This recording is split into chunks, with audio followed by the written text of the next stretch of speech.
Hello, my friends, and welcome back. It is I, Merlinstergandaldore. This is part 2 of our special CleriCon Reviewcaps. Part 1 recapped the first table session done on the Saturday afternoon of CleriCon. The session covered in this video was played in the evening of the Saturday of CleriCon, after all other CleriCon events had been completed. So, without further ado, let's have at it!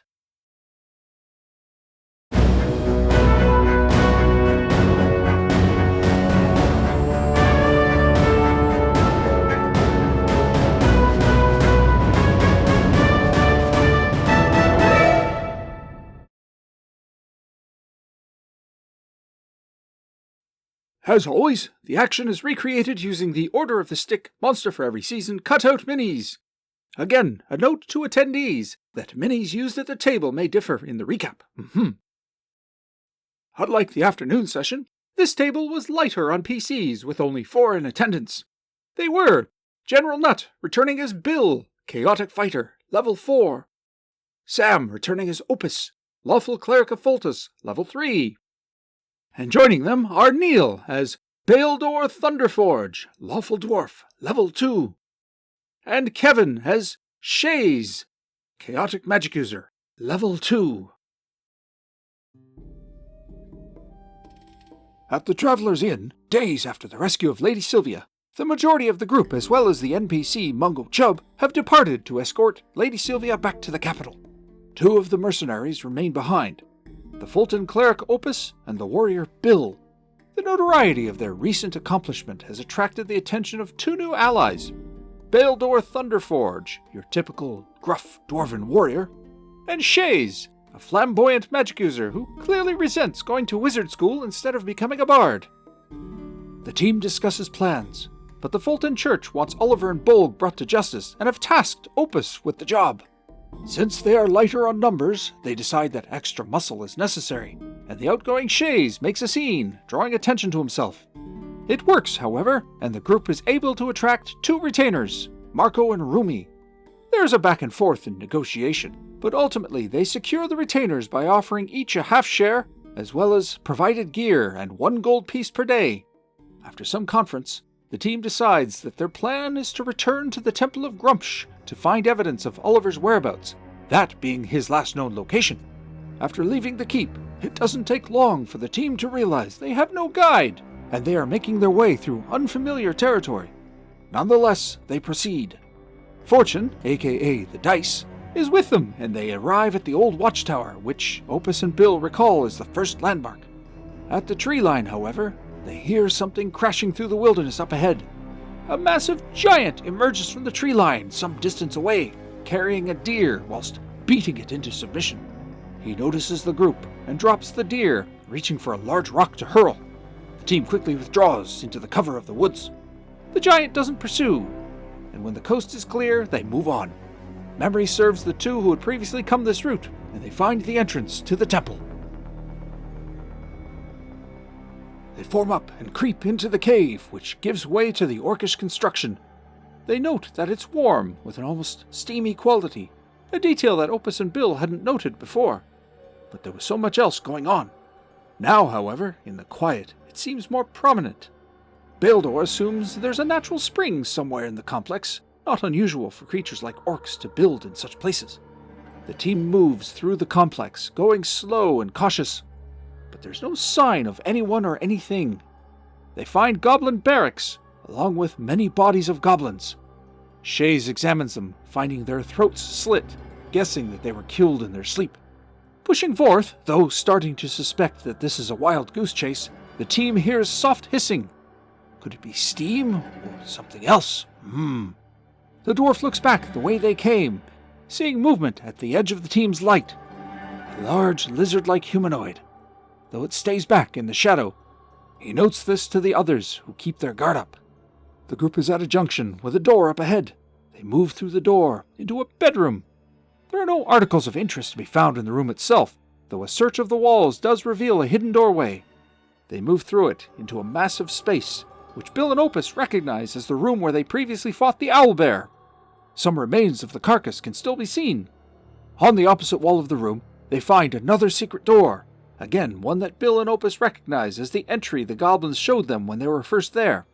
It's becoming clear that Oliver of Holm has likely departed. Still, they want to be thorough, so they find their way back to the entrance, with the intent of checking all the nooks and crannies before giving up. At this point, the lizard men who have been observing them make their move. Out of the darkness, they emerge, gaining surprise against the group. 3 in front and 3 behind. Bill the dwarf falls to several devastating blows. Opus blinds one of the lizard men with her light spell, and Shays retreats to the safety of the entry arch, where he's able to cast his memorized magic missile spells. The combat is fierce, and upon seeing Marcus and Rumi fall to the lizard men, Shays turns and flees before any can get close enough to him. Opus and Bill opt to disengage and join Shays. But while Opus is able to clear enough distance from her opponent, Bill's movement falls just short of the distance he needs to escape, and a lizardman catches up just close enough to skewer him in the back. Opus flees the complex and rejoins Shays outside. The lizardmen do not follow into the cold pre-winter air. Outside, Opus and Shays are collecting their wits when our patented contrived character entrance sees the arrival of General Nutt as Wheezy, 2nd level fighter, Neil as Tyrannon, level 4 thief. The contrivance here dictating the need for acquaintance, these two are fellows of Opus and Bill who have arrived to join in their efforts. Given the events with the lizardmen, and the suspicion that Oliver had indeed moved on, the team returns to the keep to plan their next move. They then go to the church to discuss events with the curate Josiah. Upon mentioning the lizardmen, and the fact that in the previous incursion they saw a lizardman and goblin in league, Josiah informs them that while lizardmen tribes in the region are isolationist, their beliefs allow dispensation to other races who can speak their tongue. They believe that if another race can speak their tongue, it is by design of their god, and therefore they are meant to associate with the anointed of the non-kind. Low-intellect Tyrannon asks if that means they need to bring an actual tongue to the lizardmen to speak with them. The next stop for them is the Guildhouse, with hopes of conversing with Caldwell, as he was the reason they learned about the Temple of Grumpsh in the first place. This time, there are no members of the guild, so the guards deny them entrance. But, upon pushing, they relent and allow the Fulton cleric entrance, and only her. Opus finds Caldwell, and brings up the issue of Bolg the Slaver, and the goings-on. Alas, while it's clear he has some history with Bolg, he has no more information that can be of use to them. Back in the Traveller's Inn, deciding on their next move, the team makes contact with the woodsman Carson, who knows the way to an old shrine of Ilona that has been lost for some time and only recently found. He is once again deep in his cups, but the group is nonetheless able to secure his employee to guide them through the woods to the shrine. He speaks of how he found the area defiled with wolves and kobolds under the command of a strange man who had wolf-like features. Carson didn't stick around long enough to become lunch. Discussing their assets, Wheezy mentions that she has a scroll that she's unable to read as the writing is magical in nature, a prize from a previous adventure.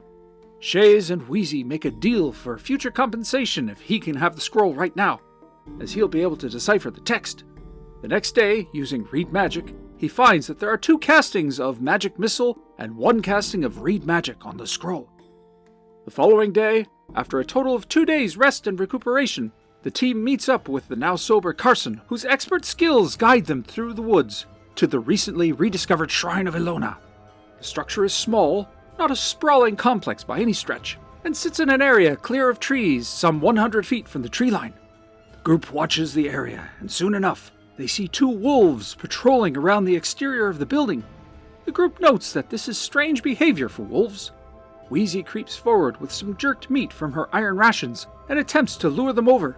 However, upon appearing, the wolves immediately snarl and growl, then sprint over with blinding speed. Wheezy tries to backtrack, and the others loose missile fire. The bombardment is indiscriminate, with Wheezy and the wolves taking hits. Wheezy survives the friendly fire, but the dice smile on the group as the wolves taking hits prompts morale failure and they run away. The fight is not over yet, however, as kobolds appear from within the shrine, armed with short bows. Wheezy calls upon Shays to use the scroll, which he adamantly refuses to do with glorious snark. A volley of arrows is loosed at the group, and all but 1 miss. And guess which snarky mage gets an arrow to the forehead, killing him?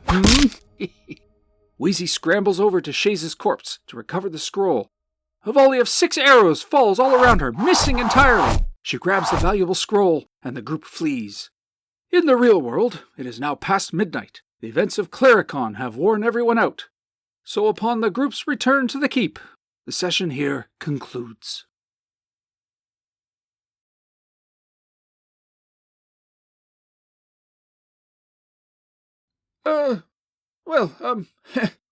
That one seemed to go a little sideways. Well, yes and no. As a normal campaign session in an ongoing scenario, it fits just fine. Not everything has to have a cinematic story structure with resolution and climax and all that sort of thing. But as a one-shot in a convention scenario, I guess a little more was necessary. And that there was the challenge.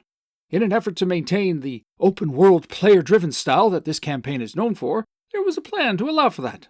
Players were given a task, and how they went about it was their business. The plan for the CleriCon sessions was to have 4 mini-dungeons related to the task, with clues and hints leading to each one. In that regard, mission accomplished. The group in the early session did indeed find their way to the correct dungeon and rescue the lady, and in such a way that Oliver of Home was logically not present. The module states that Oliver is aware of their incursion from the get-go, so seeing such a large group take control of the goblin force prompted the DM to roll morale, which was failed.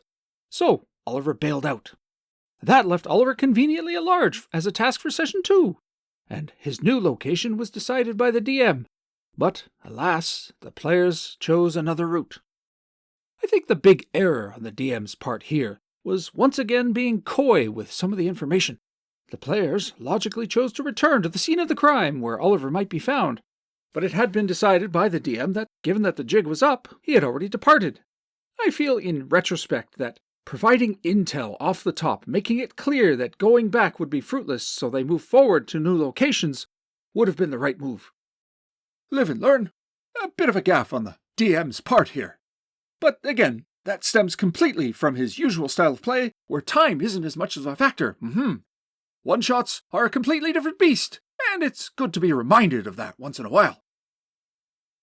Still, all of that said, it's not all dire in the long run. The players here have started events in motion that will impact the overall campaign, and these events fit nicely in the emergent narrative of the setting. Oliver of Home remaining at large means another potential enemy, or even ally, depending on the PC.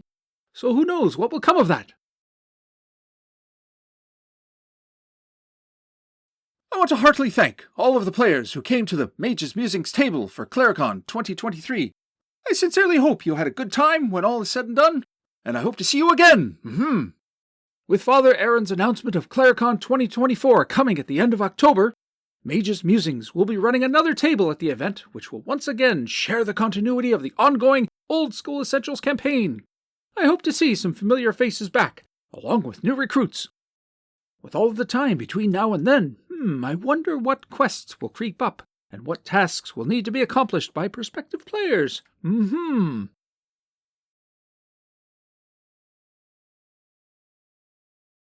Another offering from B9, Castle, Caldwell and Beyond, it has the same hallmarks of the other adventures in that module.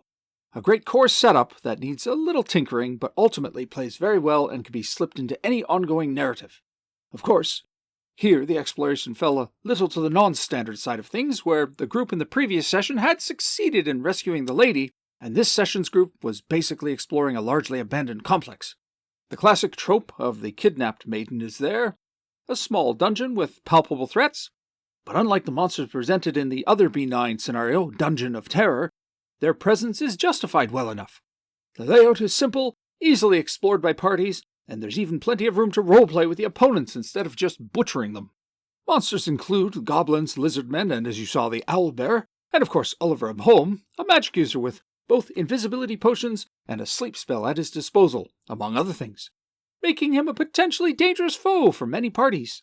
There's also a green slime lurking in a tunnel that players can potentially find, and some yellow mold. Unpopular gotcha monsters in some circles, but I love them when used in moderation. The presentation and setup of the module leaves a little to be desired. There's a clunky backstory of a good king and his daughter, Princess Sylvia, changed to Lady Sylvia for this campaign's purposes, and a young peasant who witnessed the kidnapping and follows them to the lair. The king then chooses the players from among the volunteers to rescue the princess. The king sends a ragtag band of low-level mercs to rescue the princess. Yes, it's very silly when you think about it. So, just chuck it and put something else in if it doesn't work for you. In this case, the DM set up that the lady had been kidnapped and the players were a team with inside information and a head start to claim the reward for rescuing the lady. A simple change that doesn't entirely beggar belief.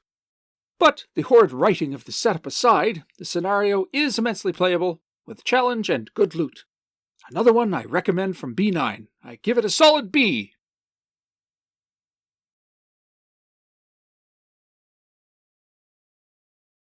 It was a spiffy old time. Father Aaron put on a great event, and I hope to see it grow. The presence of the Hooded Goblin, a local game store, as well as the silent auction and table of knickknacks for sale was a plus. I also got to meet some fellow YouTubers. Grumpy Old Slan, Daniel from Bandit's Keep, Todd from Hexed Press, and John from Tale of the Manticore. What a great bunch of guys! If all goes according to plan, several of us in the YouTube D&D channel community plan to be there again. And with any luck, we can get an epic group shot of all of us in person. Or even better, more competitors for the onion eating contest. Maybe minions, just maybe a certain floating skull will possess a meat suit and partake. It's amazing the punishment a body can take when you don't care what happens to it after you leave. Warning, Demi-Lich farts follow the old-school save-or-die mechanic. So, my friends, as always, thank you for tuning in. Keep an eye out for our upcoming next episode, the resolution of the cliffhanger for the Dungeons of Terror. Ooh. I think maybe leave the spooky things to the floating skull. Whatever. That's it for now, my friends. I bid you adieu.